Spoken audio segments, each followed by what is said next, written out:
Hi, I'm Kate Schoen. We're here at Schoen Pastoral at our home farm at Killanine.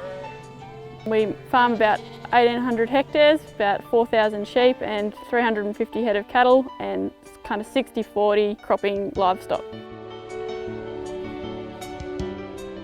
To prepare our stock coming onto green feed, we have a small protocol that we use to go through.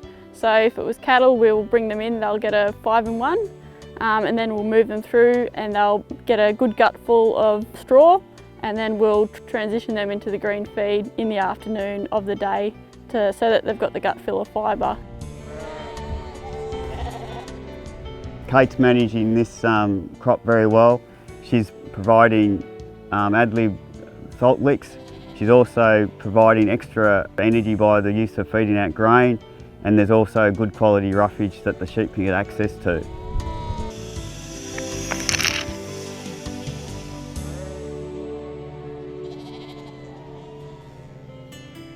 Different cereal crops is that we're looking for a little bit more energy of the sheep. So one thing that we like to implement is to have the sheep ready to go with having a little bit of grain in their diet to help them benefit from that, and also we provide a loose lick ad lib for them to utilise, as well as having for the first sort of up to 2 weeks we like to have a bit of fibre in there for as well, so we'll have straw ad lib on the paddock as well for them. The important thing is to make sure the energy content in that feed is adequate for the type of livestock there is. If you don't think there's enough energy in what they're going on to, you've got to consider to continue feeding with concentrated energy. Make sure that stock aren't going onto the pasture or cereal crops hungry, because there's a potential risk of things like nitrate poisoning. Also making sure that their clostridial vaccinations are up to date is important in case of clostridial disease or pulpy kidney, better known. You should provide mineral licks of limestone, salt and Corsmag. This is especially if you've got lactating ewes, and especially in cereal crops, which is generally low in magnesium, calcium. Always continue to monitor your fecal egg counts.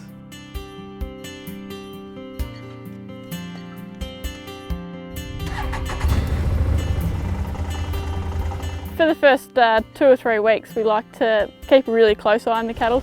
At least once a day we'll spend a good amount of time monitoring the stock, a good drive around the paddock and a good drive through the mob, and keeping a close eye and making sure that we're sort of in front of the game before something really goes wrong.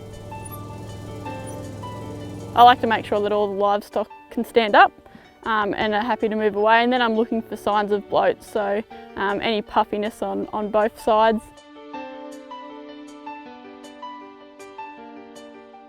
Any risks or concerns, contact your local land service vet or talk to your private vet. Have a bit of a forward plan, have a protocol before your livestock are moving onto the paddock, and that might be making sure your vaccinations are all up to date, your 5-in-1s or your 7-in-1s, and making sure that the animal's got a full belly of feed before they're moving onto it, so making sure they've had access to a high fibre diet or a lot of straw before they're moving straight onto their green feed.